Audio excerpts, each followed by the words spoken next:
चलिए बच्चों आगे चलते हैं। अगली जो हमारी एक तरह से न्यूक्लियर रिएक्शन है दैट इज न्यूक्लियर फिजन। मैं आपको एक बार पहले बाइंडिंग एनर्जी पढ़ाते वक्त हल्का फुल्का इंट्रोडक्शन दे चुका था कि हल्के न्यूक्लियस जुड़ जुड़कर मीडियोकर रीजन में आना चाहते हैं और जो भारी वाला न्यूक्लियस है वो टूट टूट कर मीडियोकर रीजन में आना चाहते हैं। जो भारी न्यूक्लियस टूटकर मीडियोकर रीजन में आते हैं, जिस प्रोसेस से आते हैं that is nuclear fission. Heading लिखिए बेटा, हेडिंग लिखिए, टॉपिक इज न्यूक्लियर फिजन। जैसे अगर मैं बाइंडिंग एनर्जी पर नंबर ऑफ न्यूक्लियन या फिर स्टेबिलिटी, बेटा एक ही बात है, इसका नंबर ऑफ न्यूक्लियन के साथ अगर ग्राफ प्लॉट करूं तो बड़ा जो रफ सा ग्राफ आया था it was something like this. और हमें ऐसा पता लगा था कि मीडियोकर रीजन के अंदर बड़ा बाइंडिंग एनर्जी पर नंबर ऑफ न्यूक्लियन ज्यादा है, तो यहां पर स्टेबिलिटी भी ज्यादा है। तो जो भारी वाला न्यूक्लियस होगा, जो हैवी न्यूक्लियस होगा, लेट्स से ये कोई न्यूक्लियस है, ये हमेशा टूट कर लाइटर पार्ट्स में डिवाइड होना चाहेगा, लाइटर पार्ट्स में डिवाइड होना चाहेगा। लेट्स से आपके पास ये है x, ये टूट कर कन्वर्ट होगा let's say y and z में। ये बेटा लेट्स से y है, ये बेटा लेट्स से z। ठीक है बेटा, फेयर इनफ। ये x जो है इसका बाइंडिंग एनर्जी पर नंबर ऑफ न्यूक्लियन बड़ा कम है, लेट्स से उसकी वैल्यू है bx।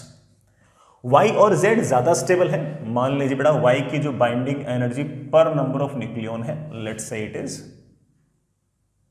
by, और जो z है बेटा उसकी बाइंडिंग एनर्जी पर नंबर ऑफ न्यूक्लियन भी ज्यादा है, let's say it is bz। तो ऐसे में हमारा जो हैवी न्यूक्लियस होगा it will dissociate into lighter nuclei y and z, fair enough. और जब इस तरह से टूटेंगे तो इनकी बेटा बाइंडिंग एनर्जी पर नंबर ऑफ न्यूक्लियन बढ़ जाएगी, तो ऑफ कोर्स स्टेबिलिटी भी बढ़ जाएगी। और इस दौरान जब स्टेबिलिटी बढ़ेगी तो साथ ही साथ कुछ ना कुछ एनर्जी भी एमिट होगी। ये जो एनर्जी एमिट होगी इसको हम दो तरीके से सोच सकते हैं। पहला तरीका ये है कि this energy is simply mass defect into c square. Mass defect के लिए as you know it very well, इधर का मास ज्यादा रहेगा, इनका मास कम रहेगा, और इसका मास ज्यादा और इनका मास कम, तो जो मास डिफरेंस है उसके बराबर बेटा एनर्जी सिस्टम से निकल जाएगी। Mass defect will be mass of nucleus x minus mass of nucleus y minus mass of nucleus z into c square. अक्सर बड़ा न्यूक्लियस के मास नहीं दे रखे होते, आप बड़ा इनको एटम के मास में कन्वर्ट कर सकते हो। इलेक्ट्रॉन्स के मास बेटा मैं आपको कई बार करके दिखा चुका हूं, कैंसिल हो जाएंगे। This will be the mass defect into c square. c square can be written as 931.5 mega electronvolt अगर हम mx my mz को AMU में लिखते हैं तो। And as you know it very well कि हम तो इनको AMU में ही लिखते हैं। तो इस तरह से हम ये एनर्जी निकाल सकते हैं। इसी एनर्जी को मैं एक तरीके से और भी निकाल सकता हूं, मान लीजिए कि x के नंबर ऑफ न्यूक्लियॉन्स हैं A1, y के नंबर ऑफ न्यूक्लियॉन्स है A2 और z के नंबर ऑफ न्यूक्लियॉन्स है A3। ठीक है, the same energy can be written as कि इनकी बाइंडिंग एनर्जी ज्यादा है, इसकी बाइंडिंग एनर्जी कम थी, इनकी बाइंडिंग एनर्जी का जो डिफरेंस होगा वो एनर्जी के फॉर्म में रिलीज हो जाएगा। तो आप कह सकते हो कि that is binding energy of product minus binding energy of reactant,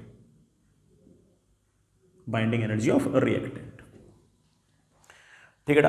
binding energy of product बेटा पहले इसकी बाइंडिंग एनर्जी y जो है उसके एक न्यूक्लियन के पास बाइंडिंग एनर्जी है by, तो उसके कुल मिलाकर बेटा जो नंबर ऑफ न्यूक्लियॉन्स की संख्या है वो है A2 प्लस जो Z है उसके एक न्यूक्लियन पर न्यूक्लियन जो बाइंडिंग एनर्जी है वो है BZ, तो उसके पास नंबर ऑफ न्यूक्लियॉन्स की संख्या है A3, तो कुल मिलाकर बाइंडिंग एनर्जी होगी BZ इंटू A3 माइनस इसकी बेटा बाइंडिंग एनर्जी टोटल कितनी है? तो आप बोलोगे सर जो X न्यूक्लियस है उसके अकेले न्यूक्लियॉन पर न्यूक्लियॉन जो बाइंडिंग एनर्जी है वो है BX, और उसके पास नंबर ऑफ न्यूक्लियॉन्स की जो संख्या है वो मुझे सवाल के अंदर या फिर एग्जाम्पल में मुझे A1 दे रखी है।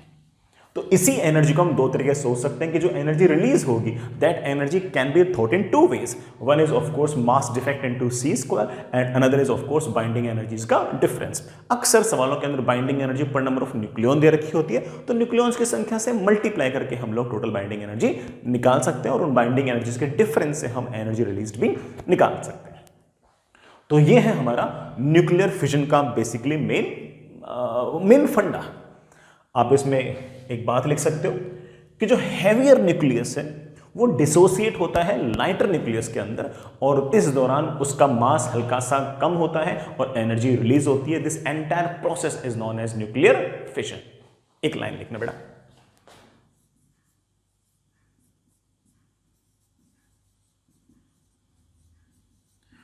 Unstable heavier nuclei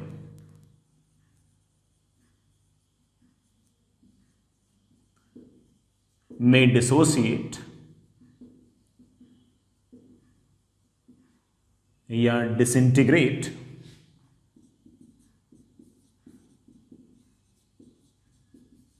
into lighter nuclei and get more stable. Fair enough?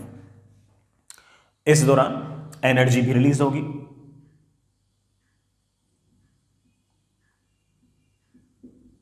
energy is also released in the process. Mass घटेगा, एनर्जी रिलीज होगी. This process is known as, of course, this process is known as nuclear fission. This process is known as nuclear fission. इस nuclear fission के बारे में मैं कुछ एक दो छोटे मोटे पॉइंट और लिखना चाहूंगा.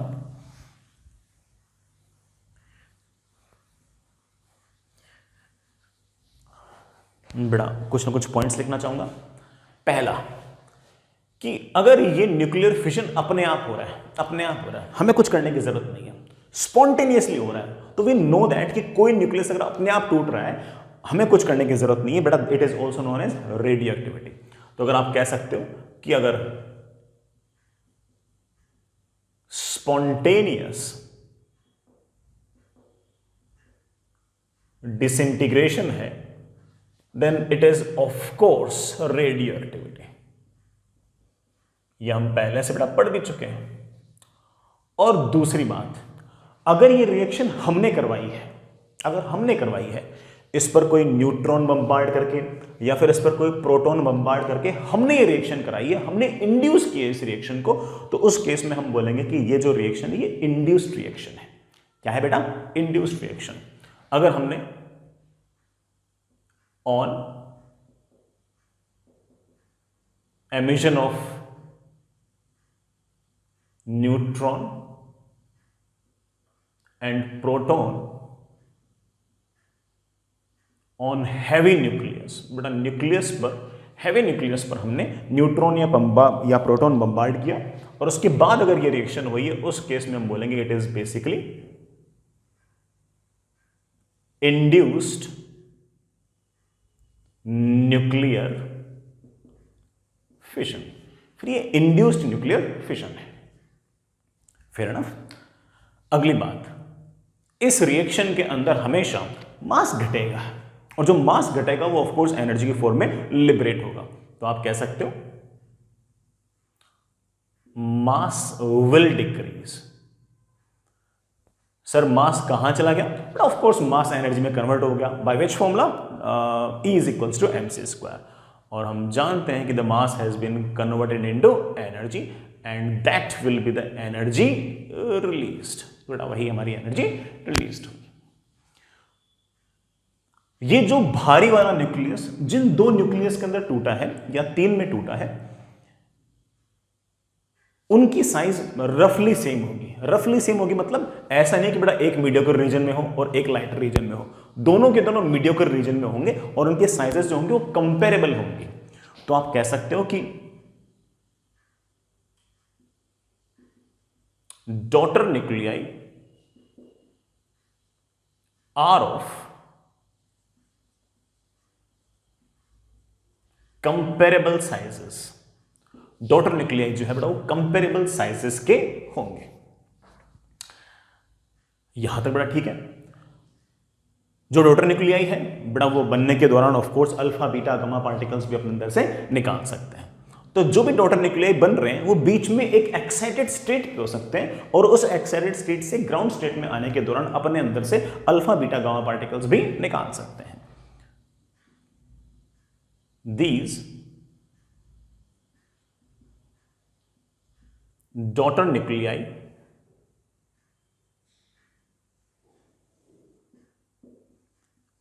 may be in excited state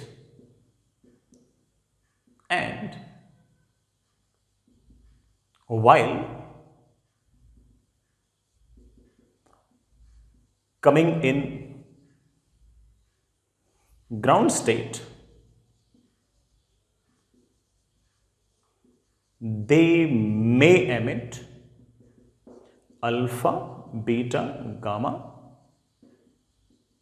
radiations. तो बेटा जब भी इस तरह का न्यूक्लियर फिजन होगा तो इसमें से लगातार इस तरह से अल्फा बीटा गामा रेडिएशंस भी लगातार निकलते रहते हैं। जो न्यूक्लियर रिएक्टर वगैरह होते हैं उनमें तो इस तरह की कवरिंग रहती है, क्लैडिंग रहती है कि अल्फा बीटा गामा रेडिएशंस बाहर ना आए। तो हमें इन अल्फा बीटा गामा रेडिएशंस का भी थोड़ा ध्यान तो रखना पड़ता ही है। आई होप ये बातें बेटा समझ में आ गई होंगी। मैं आपको हल्का सा ना वैल्यू से भी बड़ा ये सारी की सारी बातें समझाना चाहता हूँ। मतलब मैं कुछ वैल्यूज लेकर भी ये वाली बातें बताना चाहता हूँ। बहुत ही आसान सा काम है, सुनिएगा। जो काम मैंने ऐसे न्यूमेरिकली किया है मैं उस काम को थोड़ा सा न्यूमेरिकली क्या बेटा थ्योरेटिकली बताया, मैं उस काम को थोड़ा सा न्यूमेरिकली भी बताऊंगा। सुनिए बच्चों, इस तरफ बाइंडिंग एनर्जी पर नंबर ऑफ न्यूक्लियॉन्स और इस तरफ बेटा of course number of nucleons. The graph is something like this. जो मैक्सिमा है तुम जानते हो बेटा वो 26 Fe56 का आता है और वो रफली बेटा 8.5 होता है।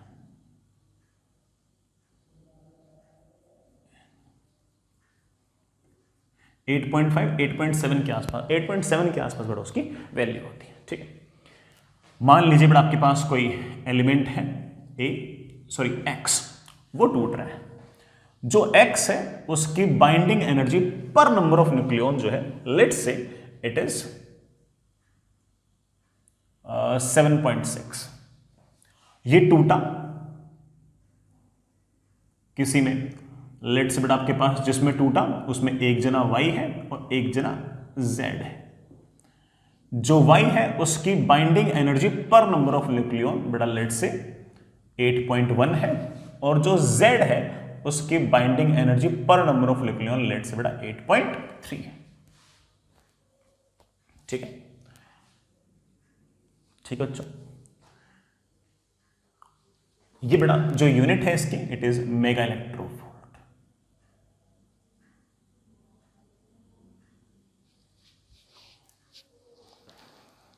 ठीक है बच्चों।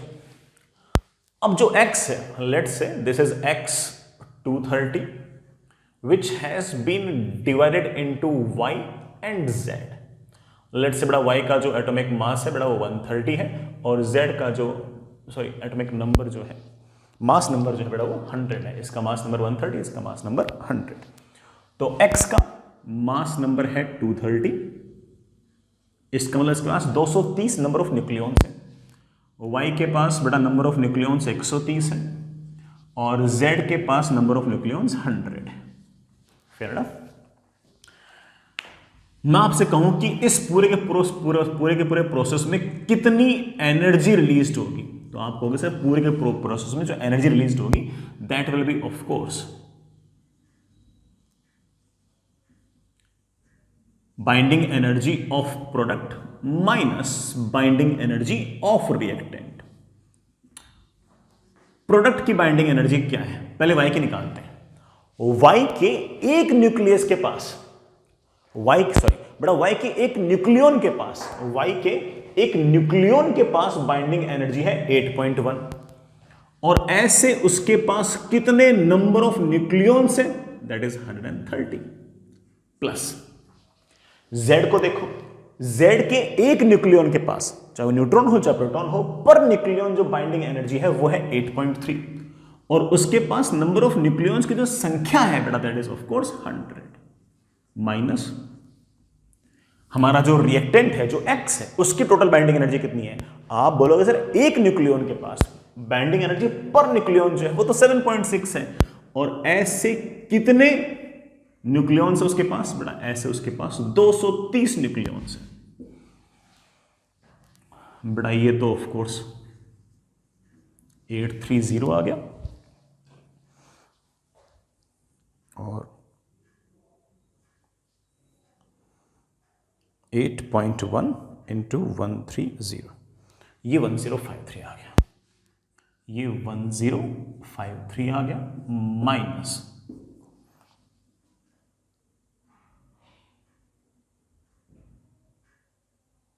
7.6 इंटू 230 ये बेटा 1748 आ गया।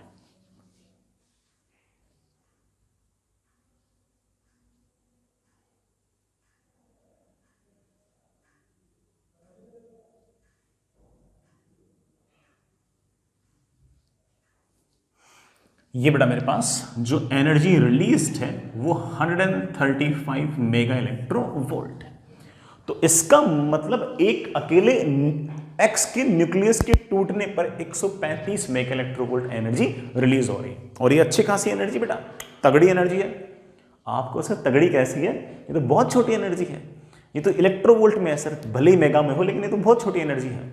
अरे भाई ये एनर्जी तो सिर्फ एक अकेले एक्स के न्यूक्लियस के टूटने पर है। ऐसे अगर बेटा मान लो कि तुम जानते हो कि 1 kg के अंदर भी खूब सारे एक्स के न्यूक्लियस होंगे और वो सारे के सारे अगर टूटेंगे तो एनर्जी की तो बाढ़ आ जाएगी, खूब सारी एनर्जी आ जाएगी। ये एनर्जी तो सिर्फ और सिर्फ इकलौते एक्स के टूटने पे है और हम जानते हैं कि 1 kg का अगर एक्स हुआ तो उसके पास थोड़ा नियरली ना 4 मोल 4.5 मोल के आसपास होंगे और 4 4.5 मोल में तो कितने सारे एक्स के न्यूक्लियस होंगे। अगर वो सारे टूट गए तो बेटा एनर्जी तो बहुत ज़्यादा हो जाएगी। तो ये अच्छी खासी एनर्जी है, कम एनर्जी नहीं कितनी। तो न्यूक्लियर फ्यूजन के अंदर बड़ा खूब सारी एनर्जी निकलती है। अब मेरे बच्चों को एक डाउट और आ सकता है कि सर ये एनर्जी आखिर आई कहां से। मैं आपको बता चुका हूं, जरूर इस रिएक्शन के अंदर जैसे मैं आगे गया होगा तो सिस्टम का जो मास है वो घटा होगा और जो मास घटा होगा वही एनर्जी की फॉर्म में रिलीज भी हुआ होगा। तो जो मास घटा होगा उसे हम नाम दे सकते हैं मास डिफेक्ट या बेटा डेल्टा एम।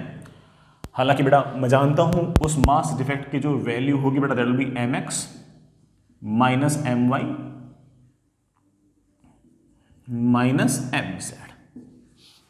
और ये जो मास डिफेक्ट है इसको अगर मैं c² से मल्टीप्लाई कर दूंगा तो यही मेरे पास 135 मेगा इलेक्ट्रोवोल्ट एनर्जी आ जाएगी बेटा। ठीक है, डेल्टा m अगर EMU है, c² की बेटा वैल्यू 931.5 मेगा इलेक्ट्रोवोल्ट होती है। This is 135 mega electronvolt. इससे मेरे पास मास डिफेक्ट भी आ जाएगा कि इस पूरी रिएक्शन में मास डिफेक्ट कितना है। आप बड़े आराम से कह सकते हो कि मास डिफेक्ट की वैल्यू आ गई है 135।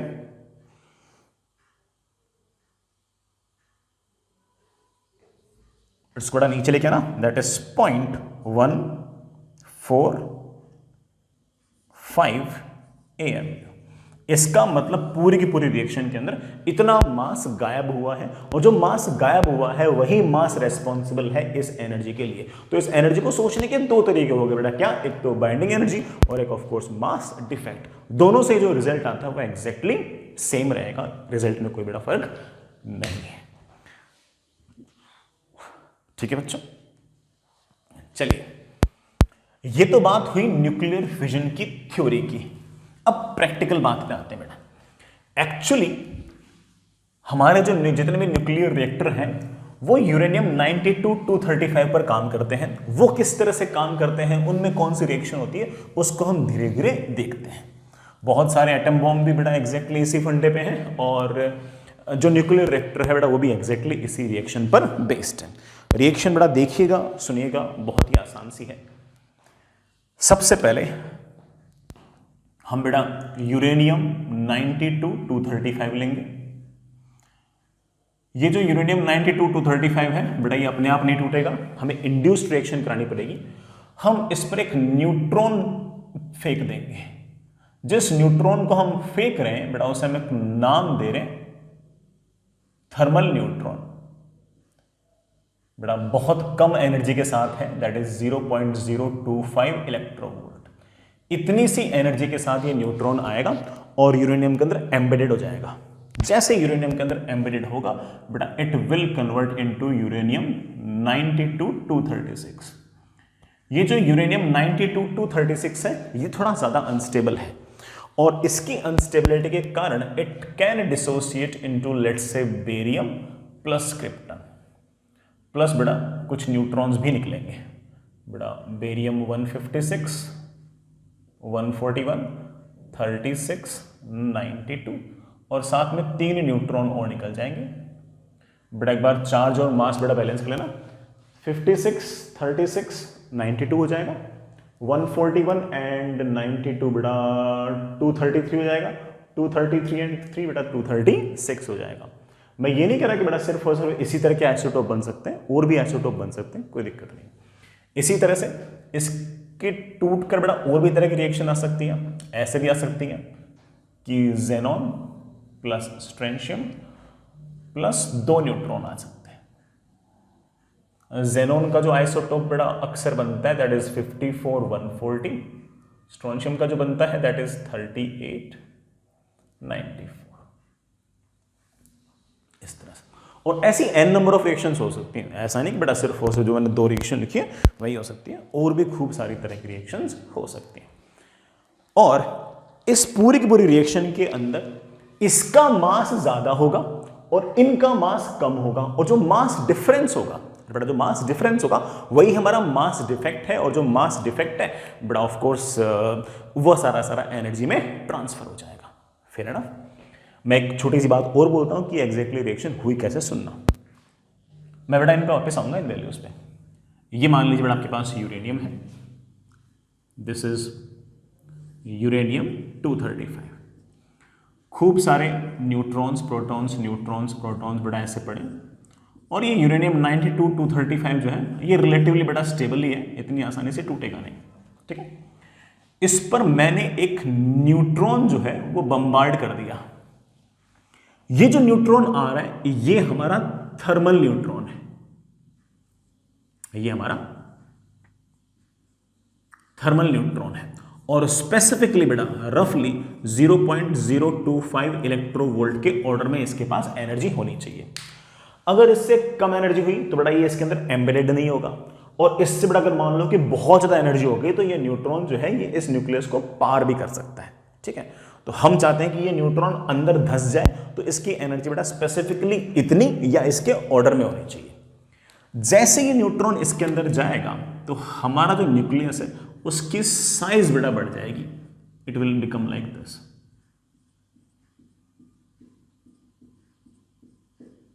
and it will be uranium 236. It was a stable and it is more unstable. इसके अंदर अब न्यूक्लियर फोर्सेस का इंबैलेंस आएगा, और न्यूक्लियर फोर्सेस के इंबैलेंस के कारण ये जो हमारा न्यूक्लियस था ये ऐसे ऐसे ऐसे अब टूटने लगेगा, और बीच के अंदर आप ऐसा कह सकते हो कि it will behave like this.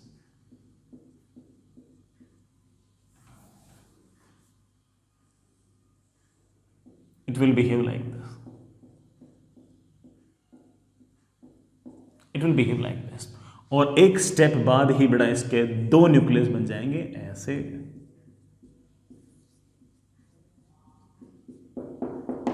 और साथ ही साथ बेटा कुछ न्यूट्रॉन जो है वो बेटा बाहर निकल जाए। और ये है इसका पूरा पूरा इस तरह से टूटने का प्रोसेस। तो यहां पर बीच में यहां पर इम्बैलेंस ऑफ फोर्सेस आ गया है। ये तो बड़ा आप कारण जानते ही हो कि किसी भी न्यूक्लियस के टूटने के पीछे कारण बेटा कौन सा होता है, न्यूक्लियर फोर्सेस और इलेक्ट्रोस्टैटिक फोर्सेस का जो इम्बैलेंस है वही किसी भी न्यूक्लियस के टूटने का मेन कारण है। और ये इस तरह से हमारा जो न्यूक्लियस है वो टूट जाएगा और टूटकर बड़ा तरह तरह के डॉटर न्यूक्लियस में कन्वर्ट हो सकता है। मैंने कुछ एग्जांपल बड़ा आपको इस तरह से लिखी थी। This is the way in which uranium 236 dissociates. Fair enough.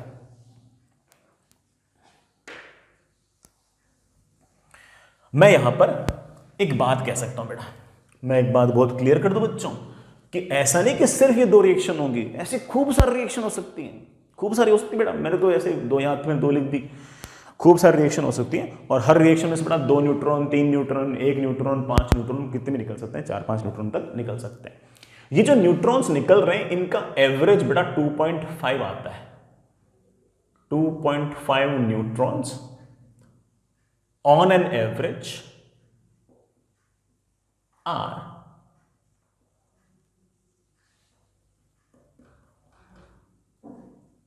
released in one reaction। एक रिएक्शन में लगभग 2.5 न्यूट्रॉन के आसपास निकलते हैं। ठीक है, चलो बड़ा अच्छी बात है। मैं आपसे थोड़ी सी बड़ा मजदूरी करवाना चाह रहा हूं। मुझे लगता है कि मैं आपको सारे की सारी बातें ना बता चुका हूं, तो मैं आपसे थोड़ी सी बड़ा मजदूरी करवाना चाहता हूं। मैं आपको कुछ वैल्यूज दे रहा हूं बेटा, मैं आपको कुछ न कुछ वैल्यूज दे रहा हूं, एटॉमिक मासेस दे रहा हूं बेटा। यूरेनियम बेटा, ये एटॉमिक मासेस आपको याद नहीं करने, ये सवाल में लिखे हुए हैं। ठीक है, यूरेनियम 236 का बेटा ये है 0.45568। इसी तरह से बेटा बेरियम मैंने 141 लिखा हुआ है, उसका बेटा 140.914400। मैंने बेटा क्रिप्टन लिखा हुआ है, क्रिप्टन कौन सा लिखा हुआ है 92 बेटा, उसका 91.926173। ये बेटा सारे के सारे एएमयू में है। इसी तरह से मैंने अगली रिएक्शन के अंदर बेटा मैंने जेनॉन का लिखा हुआ है। जेनॉन 140 का जो आएगा बेटा वो आएगा 139.921641 ऑफ कोर्स एएमयू। दूसरा बेटा कौन सा, स्ट्रोंशियम 94, दैट इज 93.915355 एएमयू। सारे के सारे बेटा एएमयू। यार न्यूट्रॉन का मास भी बेटा, न्यूट्रॉन का मास मैंने शायद कभी किसी सवाल में तुम्हें लिखाया होगा एएमयू में। मैं एक बार चेक कर लेता हूं।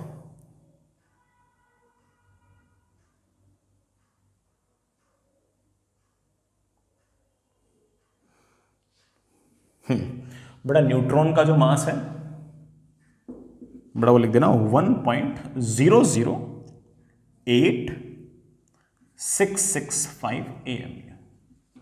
बेटा ये मेरी रिएक्शन 1 है, ये मेरी रिएक्शन 2 है। और जब मैंने कहा ना बेटा बहुत सारी रिएक्शंस होंगी ऐसी है ना, मैं तो बेटा कितना का निकालता हूं। फाइंड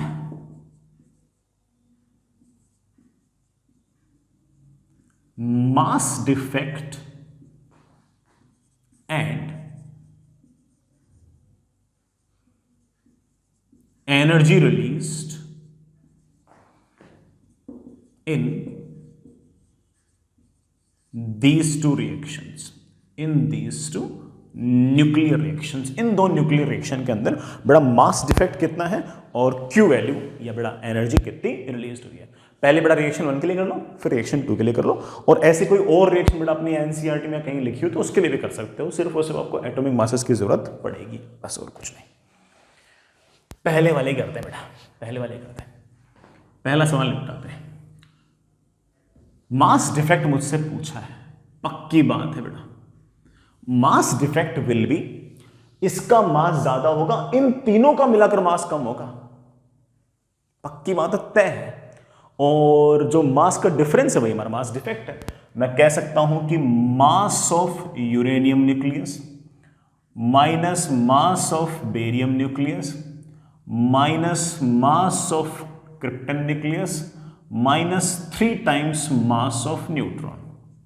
सर न्यूक्लियस का मास तो दे नहीं रखा बेटा, न्यूक्लियस का मास कैसे निकालते हैं? एटम का मास माइनस इलेक्ट्रॉन्स का मास। मैं वो कई बार करके दिखा चुका हूं, इलेक्ट्रॉन्स का मास फाइनली कैंसिल हो जाएगा। आप इसे लिख सकते हो कि यूरेनियम 236 का जो एटम है उसका मास माइनस बेरियम के एटम का मास माइनस क्रिप्टन का mass plus 3 times mass of neutron. Plus नहीं बेटा, माइनस। सिर्फ वैल्यूज रखनी है। अरे बेटा मैं तो कहाँ वैल्यूज रखता रहूँगा, मैं बेटा ऐसे कर दूँ। बेटा डेल्टा एम जो आया है वो बेटा आया है 0.179 AM। ये बेटा मास डिफेक्ट है। आप भी बेटा कैलकुलेशन चेक करना, ये बेटा मेरे पास मास डिफेक्ट है। बढ़िया बेटा, पहला सवाल हो गया। कितनी एनर्जी रिलीज होगी? क्यू वैल्यू, ये बेटा एनर्जी एक ही बात है, तो आप कहोगे sir that is basically delta M into C square. और अगर डेल्टा एम अगर एएमयू के अंदर है तो आप लोग जानते हो कि हम इसको 931.5 से मल्टीप्लाई करके मेगा इलेक्ट्रोवोल्ट में आंसर लिख सकते हैं। So I have to multiply it with, वो बड़ा मल्टीप्लाई करते मेरे पास आ गया 166.74 मेगा इलेक्ट्रोवोल्ट। इतनी एनर्जी रिलीज्ड होगी अगर ये वाली रिएक्शन होती है तो। अगेन ये एनर्जी बहुत है बेटा। सर बहुत कैसे था? मेगा इलेक्ट्रोवोल्ट में। सर जूल में कन्वर्ट करूंगा बहुत कम आएगी। अरे ये तो सिर्फ एक यूरेनियम के न्यूक्लियस के टूटने से है। 236 ग्राम का भी अगर यूरेनियम हुआ तो उसके पास थोड़ा 6.023 इंटू 10⁻23 यूरेनियम होंगे। वो सारे अगर टूट गए तो एनर्जी रिलीज होगी दिस इंटू 6.023 इंटू 10⁻23। इतनी एनर्जी अच्छी खासी होगी वो तो। और सिर्फ 236 ग्राम का जो यूरेनियम है उसके टूटने से इतनी सारी एनर्जी रिलीज हो जाएगी। चलो अगला करो। जो दूसरी रिएक्शन है बेटा ये वाली, इस रिएक्शन का डेल्टा एम कितना आएगा बेटा वो भी निकालो, और उसकी एनर्जी रिलीज कितनी आएगी वो भी निकालो। सब हो जाएगा आराम से। चलिए बच्चों वो भी कर लेते हैं, आगे चलिए बेटा वो भी निपटा देते हैं।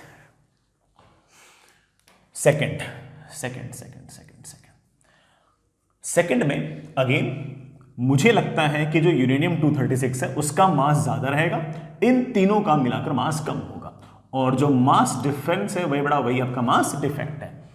Mass of uranium nucleus minus mass of xenon minus mass of strontium minus 2 times mass of neutron. अगर आपको न्यूक्लियस के मास नहीं दे रखे तो एटम के मास लिखो, तो आप बोलोगे सर यूरेनियम एटम का मास माइनस ज़ीनॉन के एटम का मास माइनस स्ट्रोंशियम के एटम का mass minus 2 times mass of neutron. दे रखा है बेटा, है ना? दे रखा है बेटा, दे रखा है, सब दे रखा है। सिर्फ और सिर्फ वैल्यूज रखनी है बेटा। मैं भी रख ही देता हूं। हाँ बेटा, जो मास डिफेक्ट आया है बेटा उसकी वैल्यू आई है 0.191 AM। और रही बात बेटा इसकी क्यू वैल्यू की, तो आप जानते बेटा that is 0.191 into 931.5 mega electronvolt.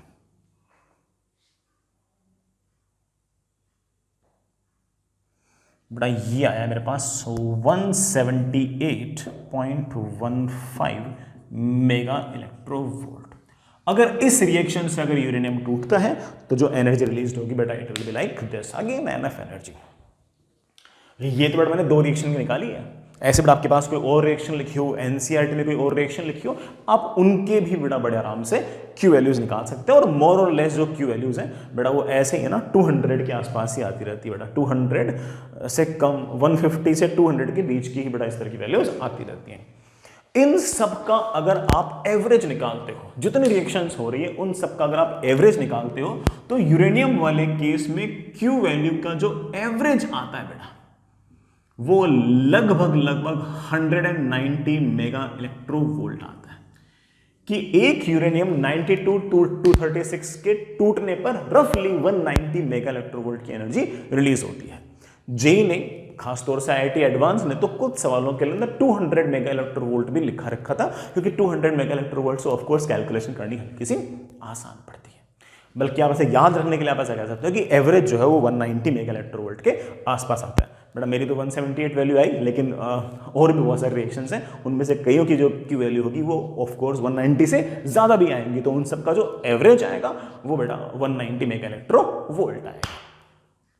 तो अगर एक यूरेनियम टूटता है तो एक अकेले यूरेनियम के टूटने से जो एनर्जी रिलीज होती है वो बेटा आपकी 190 मेगा इलेक्ट्रोवोल्ट के आसपास है। अच्छी बात है बेटा, बढ़िया। इससे हम सारी बात समझ गए और किस तरह से यूरेनियम टूटता है सारे के सारे कैलकुलेशन हमने कर ली। ऐसे बेटा अगर मान लो कोई और रेडियो एक्टिव सब्सटेंस हो, हम उसके लिए भी कैलकुलेशन कर सकते हैं। ये एक मास डिफेक्ट वाला जो कैलकुलेशन है तो हम काफी दिनों से कर रहे हैं, मेरे ख्याल से पिछले 4-5 दिन से यही कैलकुलेशन कर रहे हैं, तो हमें आदत सी पड़ भी चुकी है कि कैसे कैसे हमें कैलकुलेशन करनी है। पढ़ चुकी ना बात। आगे चले, नेक्स्ट हेडिंग लिखिए बेटा,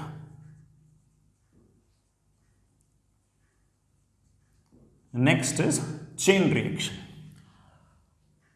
हमारा जो न्यूक्लियर, अच्छा बेटा एक मिनट, मैं चेन रिएक्शन से पहले एक बात और बोलूंगा, एक मिनट मैं एक बात और बोलूंगा कि हमारा जो यूरेनियम था वो टूटा बेरियम में, क्रिप्टन में और बेटा ऑफ कोर्स 3 न्यूट्रॉन इनमें टूटा। जो भी एनर्जी रिलीज हुई बेटा, जो भी आपकी एनर्जी रिलीज हुई 180 मेगा इलेक्ट्रोवोल्ट या 190, जो भी एनर्जी रिलीज हुई, उस एनर्जी को सबसे ज्यादा अगर कोई यूज करेंगे तो वो करेंगे डॉटर न्यूक्लियाई। जैसे यूरेनियम टूटा, डॉटर न्यूक्लियाई बेटा एक जना लेफ्ट जाएगा तो एक जना राइट जाएगा रफली, और उनकी काइनेटिक एनर्जी के अंदर ये एनर्जी रिलीज होगी। आप कह सकते हो कि रफली 80 to 85% of energy is used by daughter nuclei in form of kinetic energy। Kinetic energy की फॉर्म में यूज कर लेंगे, ठीक है बेटा। इन पूरी की पूरी जो रेडिएशन, अच्छा जो न्यूट्रॉन्स हैं बेटा ऑफ कोर्स उन्होंने भी कुछ ना कुछ एनर्जी यूज की होगी। आप रफली कह सकते हो बेटा 3 to 5% जो एनर्जी है वो आपके न्यूट्रॉन्स लेके चले गए, रफली। ऐसे बेटा कोई हार्ड एंड फास्ट रूल नहीं इसका, ठीक है। कुछ ना कुछ गामा रेडिएशंस भी लगातार निकलती रहेंगी। जो गामा रेडिएशंस बेटा निकली हैं वो रफली 2 to 4% के आसपास एनर्जी लेकर जाएंगी। इवन ये जो आपके बेरियम और क्रिप्टन होंगे, मैं आपको पहले बता चुका हूं कि ये बीच में अपने एक एक्साइटेड स्टेट पे होंगे। उस एक्साइटेड स्टेट से जब नीचे आएंगे तो वो अपने अंदर से अल्फा बीटा गामा रेडिएशंस भी निकाल सकते हैं। जो अल्फा बीटा गामा रेडिएशंस निकालेंगे उनके पास भी बेटा कोई ना कोई एनर्जी जा सकती है। तो ये जो बेरियम वगैरह हैं, ये जैसे ही अपने एक्साइटेड स्टेट से वापस ग्राउंड स्टेट पे आएंगे तो अपने अंदर से अल्फा बीटा रेडिएशंस भी निकाल सकते हैं। और इनके वापस नीचे आने के दौरान जो अल्फा बीटा रेडिएशंस निकली है वो बेटा लगभग रफली बेटा 10% के आसपास एनर्जी लेकर भागते हैं। मैंने जो सारे वैल्यूज रखी है ये एक जनरल आइडिया देने के लिए है ना, ऐसे बड़ा ठीक है, जनरल आइडिया देने के लिए, बेसिक सा आइडिया देने के लिए कि इस ऑर्डर में एनर्जीज लेकर जाते हैं। तो मोस्टली एनर्जी तो कौन ले गए, अपने बेटा जो बेरियम और क्रिप्टन है बेटा वही एनर्जी लेकर भाग गए। बाकी बेटा आपके gamma radiations, alpha beta gamma radiations वगैरह वो ले गए।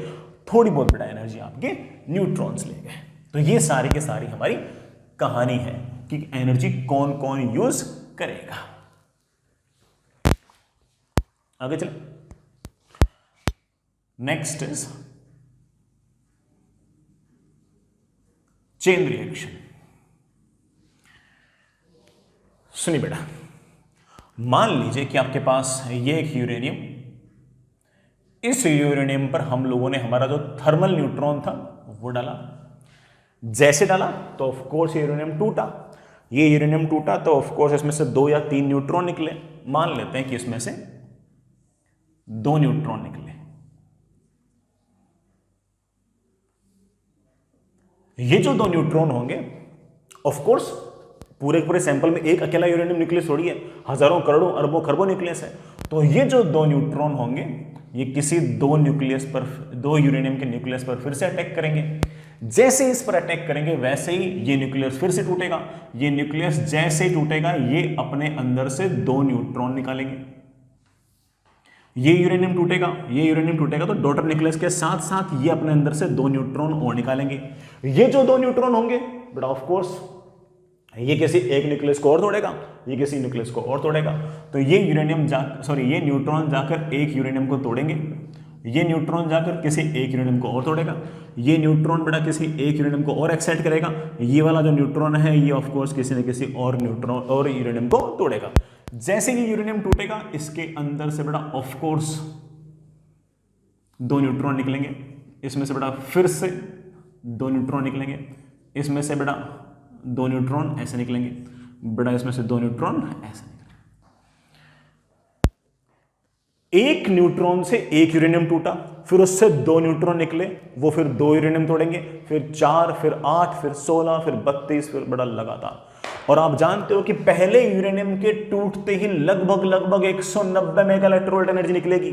फिर बेटा मैं जानता हूं इन 2 यूरेनियम के टूटने से 2 × 190 मेगा इलेक्ट्रोवोल्ट एनर्जी निकलेगी।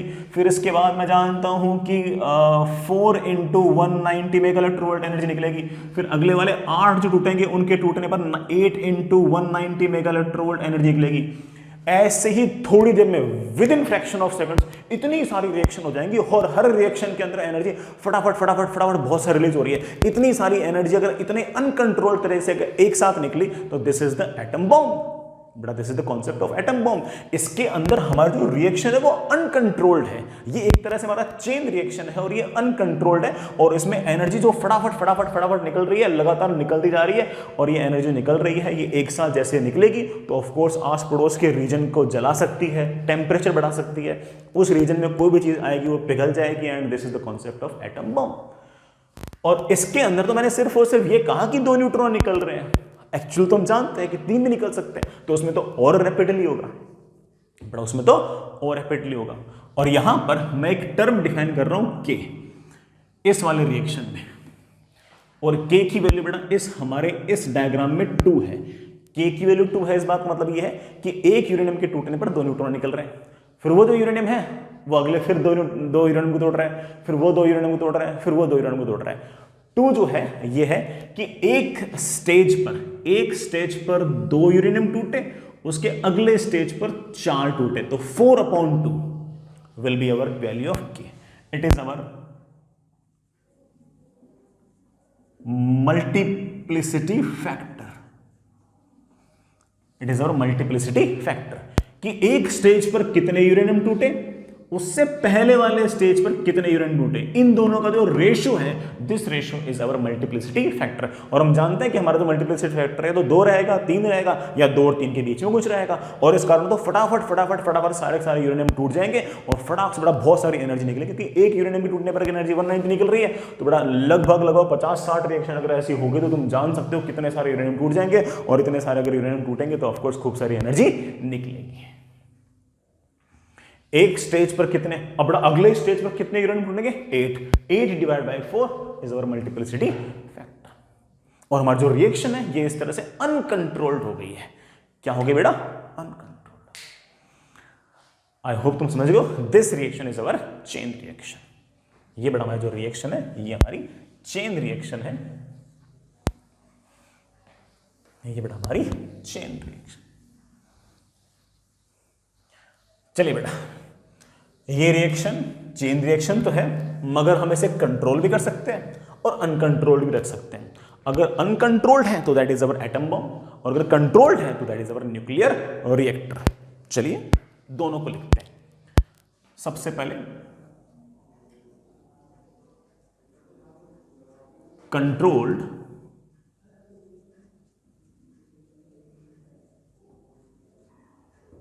Nuclear fission. Controlled nuclear fission के अंदर हम कोशिश करते हैं कि के की वैल्यू 1 हो। बताता हूं कैसे। किसी न किसी तरीके से k की वैल्यू 1, और इसके अंदर k की वैल्यू बेटा हम 1 रखेंगे, और जितने भी हमारे न्यूक्लियर रिएक्टर वगैरह होते हैं वो इसी कॉन्सेप्ट पर काम करते हैं। हम बेटा थोड़ी देर बनाएंगे भी। हम सबसे पहले एक थर्मल न्यूट्रॉन लेंगे, उसको बम्बार्ड करेंगे यूरेनियम पे। इस यूरेनियम से बेटा मान लीजिए कि 2 न्यूट्रॉन निकले, तो हम कोई ना कोई ऐसा इंतजाम करेंगे कि ये इनमें से एक न्यूट्रॉन जो है ये कहीं ना कहीं एब्जॉर्ब हो जाए, ये गायब हो जाए, और ये अगला न्यूट्रॉन जो है ये एक यूरेनियम को और तोड़ देगा। इस यूरेनियम के टूटने से फिर से 2 न्यूट्रॉन निकले मान लीजिए, तो हम कोशिश करेंगे कि इसमें से एक न्यूट्रॉन जो है बेटा वापस से कहीं ना कहीं एब्जॉर्ब हो जाए, और सिर्फ ये जो न्यूट्रॉन है ये एक अगले यूरेनियम को तोड़ दे। जैसे ये यूरेनियम टूटा, इसमें से 2 न्यूट्रॉन निकले, हम कोशिश करेंगे कि ये जो एक न्यूट्रॉन है ये बेटा आपका फिर से एब्जॉर्ब हो जाए, और ये जो एक न्यूट्रॉन टूटा है ये फिर से किसी यूरेनियम को तोड़ देगा। इसमें से फिर से 2 न्यूट्रॉन निकलेंगे, इसमें से हम कोशिश करेंगे कि एक न्यूट्रॉन जो है बेटा वो कोई ना कोई एब्जॉर्ब हो जाए। हम आगे जाकर न्यूक्लियर रिएक्टर बनाना भी सीखेंगे, मतलब उसकी स्ट्रक्चर सीखेंगे, ऐसे नहीं घर में बना लेंगे, ठीक है, कि किस तरह से हम इन न्यूट्रॉन्स को एब्जॉर्ब कर सकते हैं या फिर हम इनकी एनर्जी को गायब कर सकते हैं, वो हम हल्का सा पढ़ेंगे भी। और ये अगेन आपके पास एक न्यूट्रॉन फिर से आया। अब मैं इस केस में आपसे पूछूं बेटा कितना मल्टीप्लिसिटी फैक्टर है, तो आप बोलोगे सर इस स्टेज पर एक यूरेनियम टूट रहा है, इससे जस्ट पहली स्टेज पर भी एक यूरेनियम टूट रहा है, इससे जस्ट एक स्टेज पहले भी एक यूरेनियम टूट रहा है। 1/1 the multiplicity factor is 1। Sir फायदा क्या है? बहुत फायदा है। इस यूरेनियम के टूटने पर 190 मेगा इलेक्ट्रोवोल्ट एनर्जी निकली, इस यूरेनियम के टूटने पर 190 मेगा इलेक्ट्रोवोल्ट निकली, इसके टूटने पर 190 मिली, इसके टूटने पर 190 मिली। तो आप इस बात को समझ गए होंगे, हमें जो एनर्जी मिल रही है वो स्टेप बाय स्टेप मिल रही है बेटा, वो तो स्टेप बाय स्टेप मिल रही है। हर स्टेप पे हमें लगातार एनर्जी मिलती जा रही है। इस स्टेप पे 190, इस स्टेप पे 190, इस स्टेप पे 190, इस स्टेप पे 190। जो अनकंट्रोल था उसमें एक बार 190, अगली बार 2 टाइम्स 190, अगली बार 4 टाइम्स 190, अगली बार 8 टाइम्स 190, ऐसे 50 बार हो गया तो 2⁻50 टाइम्स 190 मेगा इलेक्ट्रोवोल्ट। तो थोड़े टाइम बाद तो बड़ा वो अनकंट्रोल्ड हो जाएगी और बहुत सारी एनर्जी एक साथ मिल जाएगी। इसमें तो बड़ा लगातार धीरे धीरे सिस्टम में से 190 निकलती जा रही है। और this is the concept behind our nuclear reactor. हमारे जो न्यूक्लियर रिएक्टर होते हैं, जो इलेक्ट्रिसिटी बनाने के काम आते हैं, वो एग्जैक्टली इसी कॉन्सेप्ट पर काम करते हैं। और हाँ, हम उसमें इस बात का इंतजाम रखेंगे कि जो न्यूट्रॉन्स निकल रहे हैं वो लगातार एब्जॉर्ब भी होते रहें, और हमारा जो मल्टीप्लिसिटी फैक्टर है वो 1 के आसपास ही रहे, उससे ज्यादा ना जाए। आई होप बेटा इस बात को तुम समझ ही गए होंगे। आगे चलते हैं।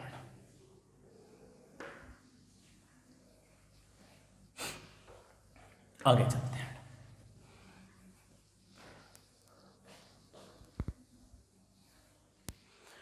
और हमारा जो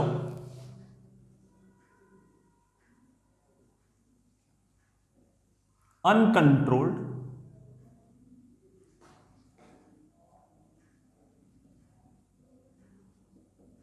न्यूक्लियर फ्यूजन है, हमारा जो अनकंट्रोल्ड न्यूक्लियर फ्यूजन है उसकी बात करें, मैं बता चुका तुम्हें उसके लिए। हमारा थर्मल न्यूट्रॉन आया, यूरेनियम को तोड़ा, इसमें से 2 न्यूट्रॉन निकलेंगे, वो 2 यूरेनियम को तोड़ेंगे, वो जो 2 यूरेनियम होंगे उसमें से 4 न्यूट्रॉन निकलेंगे, वो 4 यूरेनियम को तोड़ेंगे। ये जो 4 यूरेनियम है इसमें से बेटा ऑफ कोर्स 8 न्यूट्रॉन निकलेंगे, इसमें से जो 8 न्यूट्रॉन निकलेंगे बेटा वो 8 यूरेनियम को तोड़ेंगे, और वो बेटा आगे 16 फिर 32 लगातार ऐसे। इसके एक के टूटने पर एनर्जी निकलेगी 190, 2 times 190, 4 times 190, 8 times 190, and with in fraction of seconds the entire reaction will become extremely exothermic, और बड़ी सारी हीट बाहर निकलेगी, बहुत सारी एनर्जी एक साथ बाहर निकलेगी, और इस तरह से एनर्जी का एक साथ बाहर निकलना is known as atom bomb.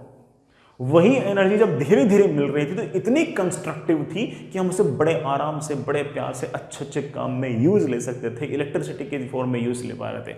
और वही एनर्जी अगर एक साथ निकली तो बड़ा ऑफ कोर्स उसने कितना बड़ा डैमेज कर सकती है, ऑफ कोर्स पूरे पूरे किलोमीटर्स का जो रीजन है उसको खत्म कर सकती है. This is the concept behind atom bomb. This is the concept behind atom bomb. तो न्यूक्लियर रिएक्टर में और बड़ा यहां पर कितना बड़ा फर्क है. और यहां पर मैं आपसे पूछूं कि इस डायग्राम के हिसाब से के की वैल्यू क्या है, तो आप कह सकते हैं यहां पर के की वैल्यू 2 है. एक स्टेप पर 8 यूरेनियम टूट रहे हैं, उससे जस्ट पहले स्टेप पर 4 टूट रहे हैं. 8 डिवाइड बाई 2 तो मल्टीप्लिसिटी फैक्टर इज 2 से ज्यादा भी हो सकता है. This is your uncontrolled nuclear fission. जैसे मैं एग्जांपल दूं, रफली एक एग्जांपल दूं. मान लो कि मेरे पास है ना 1 kg का यूरेनियम 235 है, जिस पे बड़ा मैंने न्यूट्रॉन गिराया. 1 kg का यूरेनियम 92 235 है, तो उसके जो नंबर ऑफ मोल्स होंगे बड़ा वो कितने होंगे. 1 किलो है तो 1000 ग्राम अपॉन 235, इतने मोल्स होंगे. तो कितने नंबर ऑफ यूरेनियम 235 पार्टिकल्स हैं. तो आप बोलोगे सर यूरेनियम 235 पार्टिकल्स हैं, उनकी संख्या जो है वो हो गई है 1000 upon 235 into Avogadro number, that is 6.023 into 10⁻23. अब ये पहला वाला जो यूरेनियम 235 है उसको तो हमने इंड्यूस करने के लिए न्यूट्रॉन डाल दिया, वो यूरेनियम 236 में कन्वर्ट हुआ, वो फूटा तो 2 न्यूट्रॉन निकले. वो जो 2 न्यूट्रॉन हो गया, अगले यूरेनियम 235 को तोड़ देंगे, फिर वो लगातार चलता रहेगा. अकेला जो यूरेनियम 236 टूट रहा था, टूट तो 236 रहा था, उसके टूटने पर, अकेले के टूटने पर 120 मेगा इलेक्ट्रोवोल्ट एनर्जी निकली. तो इतने सारे अगर टूटेंगे तो कितनी एनर्जी निकलेगी. तो आप बोलो सर इतने सारे के टूटने पर एनर्जी निकलेगी कितने सारे, 1000 अपॉन 235 इंटू 6.023 इंटू 10⁻23. इतने सारों के टूटने पर एनर्जी निकलेगी this into this 190 mega. Mega मतलब 10⁻6. Electronvolt is 1.6 into 10⁻⁻19. 10⁻⁻19 और ये 23 बेटा कितना हो गया 4. बेटा मैं इसको एक बार के लिए 4 लिख दूं रफली. बड़ा ठीक है. 10⁻4 10⁻6 एक बड़ा ये 10⁻11 हो गया. और इसके अलावा क्या क्या वैल्यूज बची, इसके अलावा मेरे ख्याल से वैल्यूज बची हैं 4 इंटू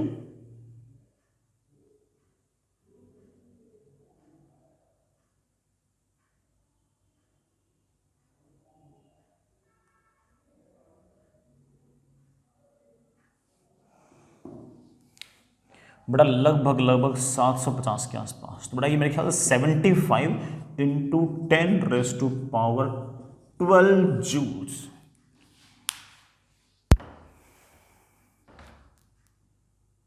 इतनी सारी एनर्जी निकली है 1 किलो यूरेनियम के टूटने से. इतनी सारी एनर्जी अगर धीरे धीरे धीरे धीरे निकलती रहे तो it can be used in form of electricity. That's the basic concept. लेकिन अगर इतनी सारी energy with in fraction of seconds अगर निकली तो you know it very well कि ना वो आस पड़ोस के रीजन में टेम्परेचर कितना बढ़ा देगी, आग लगा देगी, जो चीज़ें होंगी उनको हो सकता है कि बेटा मेल्ट कर दे. And of course it can be used as atom bomb. The same energy can be used by nuclear reactor, the same energy can be used by atom bomb. It depends how we use that energy. If we use that energy in a very channelized way, very systematic way, it is very constructive. And the same energy, if it comes like outburst, so it can damage many things. So I hope you get the concept कि controlled way में reaction करने का मतलब क्या है और uncontrolled way में reaction करने का मतलब क्या है. So of course the reaction should be controlled, तो हम उसको constructive way में use कर सकें. ये मतलब बड़ा रफ सा एक कैलकुलेशन दिखाने के लिए था कि किस लेवल की एनर्जी से बड़ा लिबरेट होती है. I hope you get the point. आगे चलते हैं.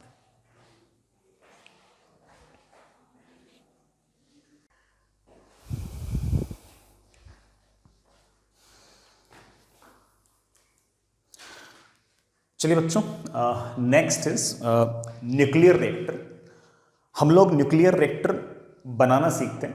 हालांकि बनाना तो क्या सीखते हैं, मतलब उसकी वर्किंग सीखते हैं. ऐसा तो नहीं कि हम बना पाएंगे, बट किस तरह से न्यूक्लियर रिएक्टर काम करता है वो देखते हैं। Nuclear reactor of course electricity generation का एक तरीका है। जिस तरह से थर्मल पावर स्टेशंस होते हैं, वहां पर कोल जो होता है that is the main energy source. Coal जो होता है वो वाटर को गर्म करता है। वाटर जब गर्म होता है तो उसमें से स्टीम निकलती है। स्टीम के ऊपर टरबाइंस लगाते हैं, और टरबाइंस जो होते हैं वो ऑफ कोर्स बड़ा ऐसे कोई करंट कैरिंग लूप्स होते हैं जो मैग्नेट के बीच में लगे होते हैं। तो वो जो करंट कैरिंग लूप होते हैं वो लगातार रोटेट करते रहते हैं। टरबाइंस रोटेट करेंगे तो करंट कैरिंग लूप रोटेट करेंगे, उनके बीच में जो मैग्नेटिक फील्ड गुजर रही है उसके कारण जो फ्लक्स गुजर रहा है वो लगातार चेंज होगा। फ्लक्स चेंज होगा तो ईएमएफ इंड्यूस होगा, और ईएमएफ इंड्यूस होगा, वही हमारा मेन पर्पज है, वही हमारे अल्टरनेटिंग करंट का मेन सोर्स है। मैं आपको पहले अल्टरनेटिंग करंट चैप्टर में सिखा चुका हूं किस किस तरीके से काम आता है। जो न्यूक्लियर पावर स्टेशंस हैं उनके अंदर बस प्रोसेस वही है कि हमें स्टीम को गर्म करना है। अगेन जो स्टीम गर्म होगी उसके ऊपर टरबाइन लगा होगा। वो जो टरबाइन होगी वो किसी करंट कैरिंग लूप से जुड़ा होगा। वो करंट कैरिंग लूप जो होगा वो किसी मैग्नेटिक फील्ड के अंदर पड़ा होगा। टरबाइन रोटेट करेगा तो लूप रोटेट करेगा, लूप रोटेट करेगा तो उसमें से गुजरने वाली मैग्नेटिक फ्लक्स चेंज होगी, और फ्लक्स चेंज होगा तो उस लूप के अंदर कुछ ना कुछ ईएमएफ इंड्यूस होगी। अब मेन काम है कि आखिर हम इस पानी को गर्म करें तो कैसे करें, क्योंकि पानी गर्म होगा तभी तो स्टीम क्रिएट होगी। थर्मल पावर स्टेशंस के अंदर तो कोल यूज कर रहे थे पानी गर्म करने के लिए, और हम यहां पर यूज करेंगे of course our nuclear energy. तो बड़ा बात सुनिएगा। सबसे पहले न्यूक्लियर रिएक्टर जो है it is used to create electricity. दूसरी बात किस कॉन्सेप्ट पर बेस्ड है? Of course it is based on nuclear fission. Nuclear fission से बड़ा हम ऑफ कोर्स ये इतनी सारी इलेक्ट्रिसिटी क्रिएट करेंगे। न्यूक्लियर फिजन से बड़ा हीट निकलेगी, उस हीट को हम ऑफ कोर्स हमारे जो ईएमआई के जो कॉन्सेप्ट है उनको यूज करके हम बड़े आराम से उसको इलेक्ट्रिसिटी में कन्वर्ट कर लेंगे। So it is based on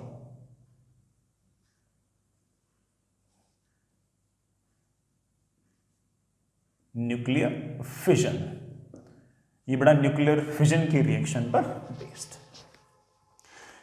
किस तरह से बड़ा न्यूक्लियर रिएक्टर का एक बेसिक डायग्राम है वो देखिएगा, है ना। हालांकि मैंने काफ़ी ठीक ठाक बनाने की कोशिश की है, मेरी ड्राइंग थोड़ी सी कमज़ोर है, बट डायग्राम में सारी इंफॉर्मेशन है। आराम आराम से सारी इंफॉर्मेशन सुनिएगा, समझिएगा। सबसे पहली बात, ये जो लेफ्ट हैंड साइड में जो अरेंजमेंट है ये हमारा कोर है। ये वो जगह है जहां पर हमारा न्यूक्लियर फिजन की रिएक्शन होगी, और जिस रीजन में ये न्यूक्लियर फिजन की रिएक्शन हो रही है दिस इज अवर कोर। यहां पर आपके पास ये फ्यूल रॉड्स हैं।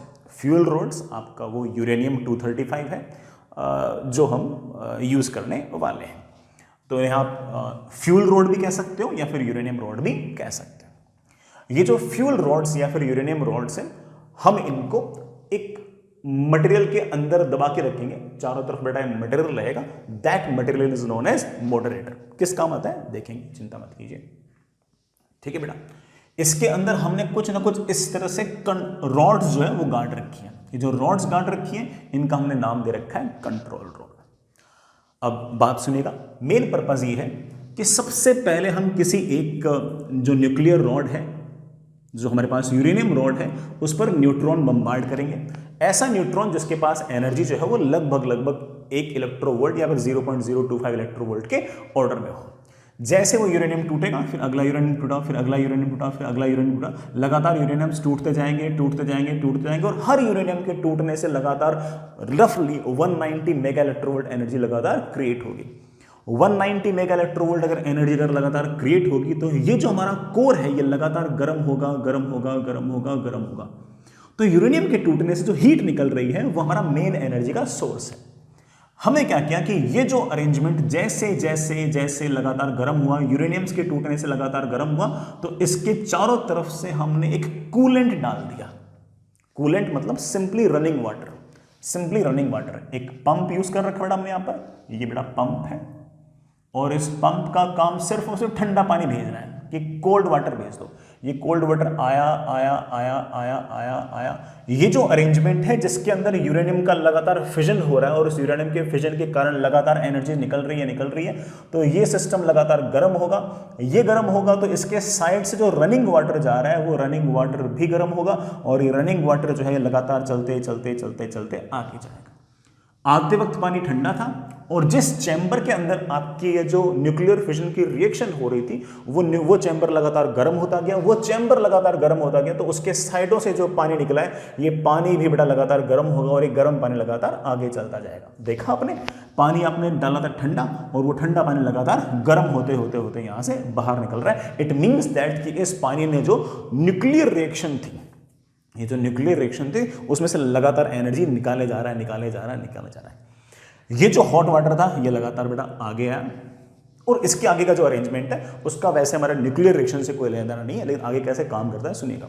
ये हॉट वाटर लगातार आया, एक ऐसे चैम्बर से गुजरेगा जिसका हमने नाम निकाल रखा है बॉयलर।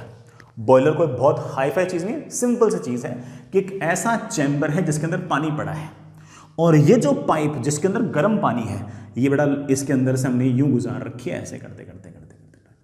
तो जैसे ही बेटा ये गर्म पानी की अगर ये पाइप गुजरी तो ये पानी जो गर्म है ये अपने अंदर से लगातार हीट बाहर निकालता रहेगा।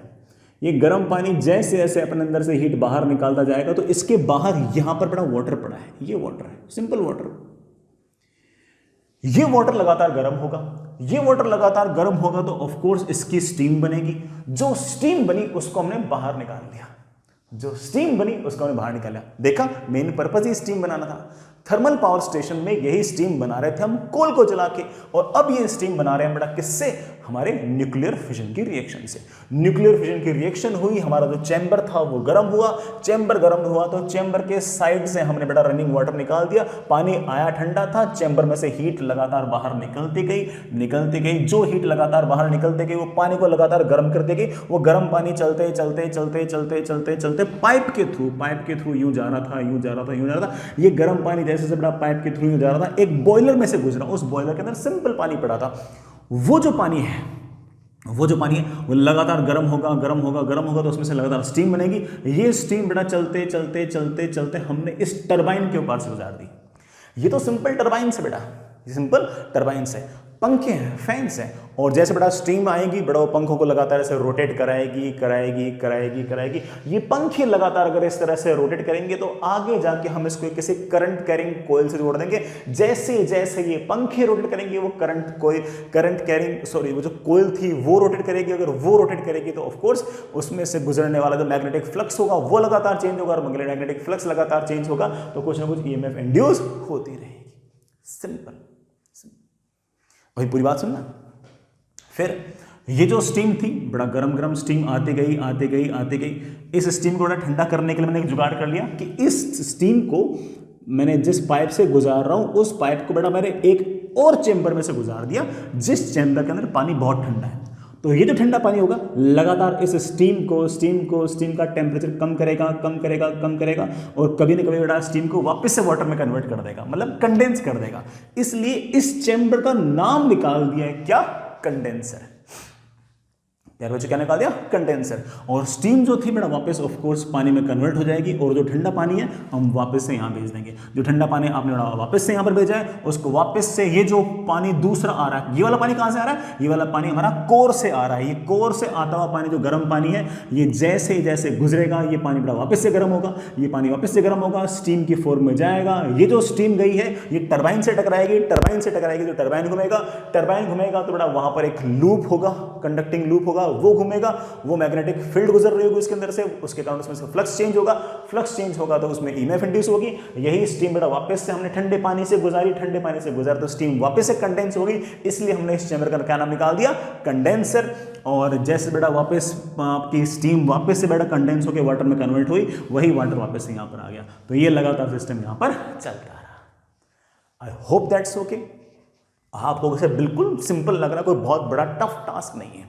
बड़ा टफ टास्क है हमारी इस पूरी की पूरी न्यूक्लियर रिएक्शन को कंट्रोल करना, क्योंकि हम जानते हैं कि अगर हमारा एक यूरेनियम अगर टूट गया तो वो अगला फिर बेटा 2 को तोड़ेगा, फिर 4 को तोड़ेंगे, फिर 8 को तोड़ेंगे, फिर 16 को तोड़ेंगे, फिर 32 को तोड़ेंगे, और ऐसे अगर फटाफट फटाफट अगर सारे यूरेनियम टूटने लगे तो with in fraction of second सारे के सारे जो यूरेनियम के जो रॉड्स हैं वो सारे के सारे टूट जाएंगी मतलब वो कन्वर्ट हो जाएंगी बेटा बेरियम में, स्ट्रैंशियम में, ज़ेनॉन में, और फटाक से बेटा बहुत सारी एनर्जी एक साथ निकल जाएगी। और अगर बहुत सारी एनर्जी अगर एक साथ निकल गई तो ये न्यूक्लियर रिएक्टर थोड़ी हुआ, फिर तो ये आपका एटम बम हुआ।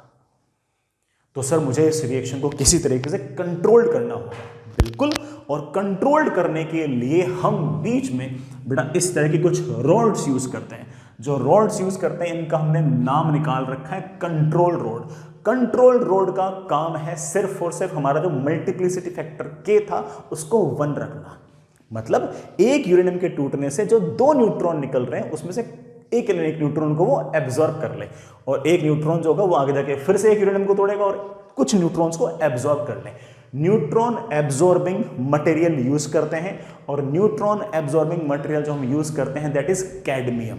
मैं फिर से इस बात को बोल दूं कि हमारे जो कंट्रोल रोड्स हैं these are just neutron absorbing cadmium. Cadmium है जिसका काम बेटा सिर्फ और सिर्फ क्या है, न्यूट्रॉन को एब्जॉर्ब करना है। तो ये लगातार न्यूट्रॉन्स को एब्जॉर्ब करता रहेगा, और न्यूट्रॉन्स को एब्जॉर्ब करने के कारण जो बड़ा 2 न्यूट्रॉन, 2.5 न्यूट्रॉन, 3 न्यूट्रॉन निकल रहे थे उसमें से कुछ एक न्यूट्रॉन एब्जॉर्ब हो जाएंगे, और इसके कारण हमारा जो मल्टीप्लिसिटी फैक्टर था वो रफली बेटा हम 1 मेंटेन करने की कोशिश करेंगे। So the main purpose of control rod is to control the reaction and somehow try the multiplicity factor to be nearly 1। अगर यही मल्टीप्लिसिटी फैक्टर अगर 2 हुआ, 3 हुआ तो आप जानते बड़ा रिएक्शन आपकी अनकंट्रोल्ड हो जाएगी और फटाफट से बड़ा सारी एनर्जी निकल जाएगी, फिर ये न्यूक्लियर रिएक्टर नहीं बेटा आपका एटम बॉम्ब बन जाएगा। और सबसे अच्छा जो आपके पास बेटा कंट्रोल रोड के लिए मटेरियल रहेगा वो आपका कैडमियम रहेगा। कैडमियम की प्रॉपर्टी ये है कि वो अच्छे से न्यूट्रॉन को एब्जॉर्ब कर लेता है। Fair enough. एक बात और, ये जो हमारी यूरेनियम की रॉड्स थी बेटा, सबसे पहला जो यूरेनियम हमने तोड़ा वो हमने किसी थर्मल न्यूट्रॉन से तोड़ा, और उस थर्मल न्यूट्रॉन की जो एनर्जी थी वो 0.025 इलेक्ट्रोवोल्ट के आसपास थी। लेकिन एक यूरेनियम जैसे टूटा उसमें से बड़ा फिर से बहुत सारे न्यूट्रॉन्स निकले। अब जो न्यूट्रॉन्स निकले मैं आपको सिखा चुका हूं, बता चुका हूं कि उनके पास बेटा एनर्जी लगभग पूरी रिएक्शन की 2 से 4% के आसपास एनर्जी होती है। पूरी रिएक्शन बेटा लगभग तुम जानते हो 200 मेगा इलेक्ट्रोवोल्ट के आसपास एनर्जी निकालती है। उसका 2% 4% तो अच्छा खासा होता है।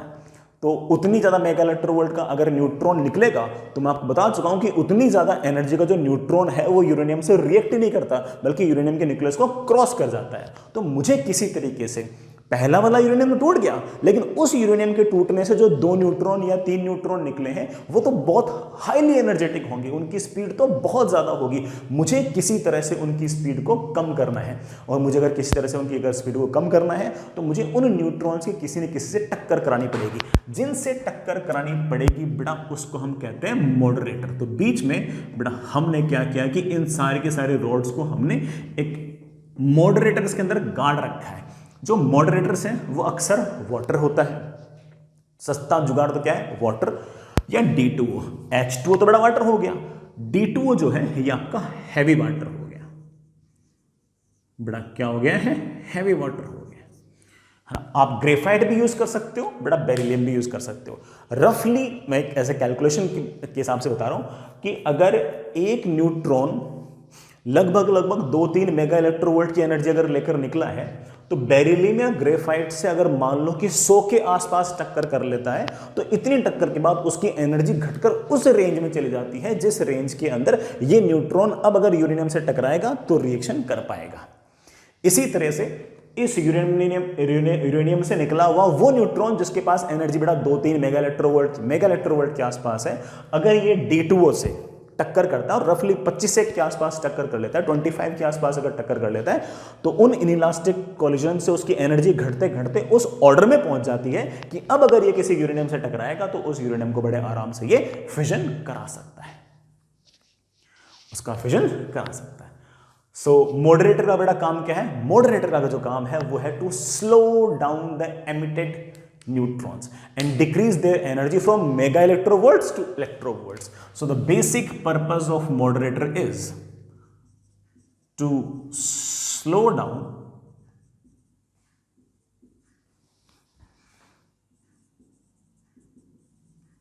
neutrons by inelastic collision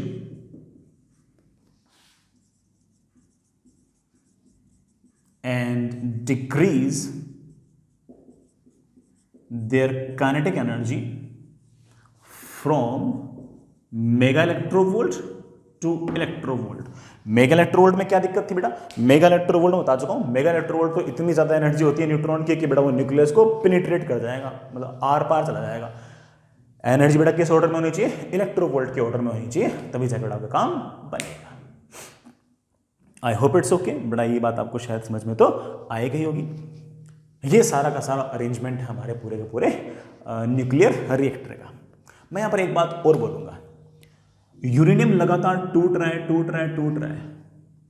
मान लो 5 यूरेनियम टूटे तो 190 इंटू 5 950 मेगा इलेक्ट्रोवोल्ट एनर्जी निकली। इसका मतलब यह नहीं है कि यहां पर 950 मेगा इलेक्ट्रोवोल्ट एनर्जी बन जाएगी। यहां पर बीच में एनर्जी खाने वाले या फिर एनर्जी के बहुत सारे वेस्टेज हो सकते हैं। तो अगर मान लीजिए कि 5 यूरेनियम के टूटने से 950 मेगा इलेक्ट्रोवोल्ट एनर्जी क्रिएट हुई, तो ये जो इलेक्ट्रिकल पावर जनरेट होगी ये 950 नहीं होगी, 950 से कम होगी बेटा, 950 से कम होगी। बहुत सारी जगह ऐसी बेटा जिसमें से आपका एनर्जी का लॉस हो सकता है। मान लीजिए कि यहां पर जो एनर्जी क्रिएट हुई 5 यूरेनियम के टूटने से 190 into 5 mega electronvolt energy create हुई, और बड़ा मान लीजिए कि यहां पर सिर्फ और सिर्फ 200, यहां बड़ा मान लीजिए कि सिर्फ और सिर्फ 100 मेगा इलेक्ट्रोवोल्ट एनर्जी ही क्रिएट हुई। तो इस केस में हम एफिशिएंसी डिफाइन करेंगे प्यारे बच्चों। क्या डिफाइन करेंगे? एफिशिएंसी होगी कितनी तूने एक्चुअल में एनर्जी क्रिएट की। तो बच्चे बोलेंगे sir 100 mega electronvolt energy create की है, लेकिन यूरेनियम के टूटने से कितनी बनी थी? 950 मेगा इलेक्ट्रोवोल्ट। एफिशिएंसी अगर परसेंटेज में निकाल ले तो मल्टीप्लाई विद 100 मेगा इलेक्ट्रोवोल्ट बेटा क्या हो गया? कैंसिल। तो जब भी आपको न्यूक्लियर रिएक्टर की अगर एफिशिएंसी डिफाइन करनी हो, आप उसको नीटा से रिप्रेजेंट कर सकते हो, that is energy output upon energy input into 100। Energy output जो आखिर में जनरेटर ने बनाई है, energy input of course uranium के टूटने से। बेटा ये आ जाएगी आपकी एफिशिएंसी किसके अंदर? परसेंटेज के अंदर। तो प्लीज बेटा ये एफिशिएंसी वाले जो टर्म है इसको तो तुम याद रखो, बड़ा काम तो आपके आएगी। I hope you get the point. इस पर बड़ा सवाल भी करेंगे, लेकिन याद रखें एफिशिएंसी मतलब energy output upon energy input. अगर मान लीजिए बेटा जी 1000 यूरेनियम टूट गए, तो ऑफ कोर्स एनर्जी होनी कितनी चाहिए थी? 190 इंटू 1000 बेटा, लेकिन वहां पर एनर्जी उतनी नहीं आएगी, उससे कम आएगी। बीच में बेटा बहुत सारे जुगाड़ ऐसे जो एनर्जी लगातार सिस्टम से निकालते रहते हैं, और इस कारण से एफिशिएंसी ऑफ कोर्स 100% नहीं होगी।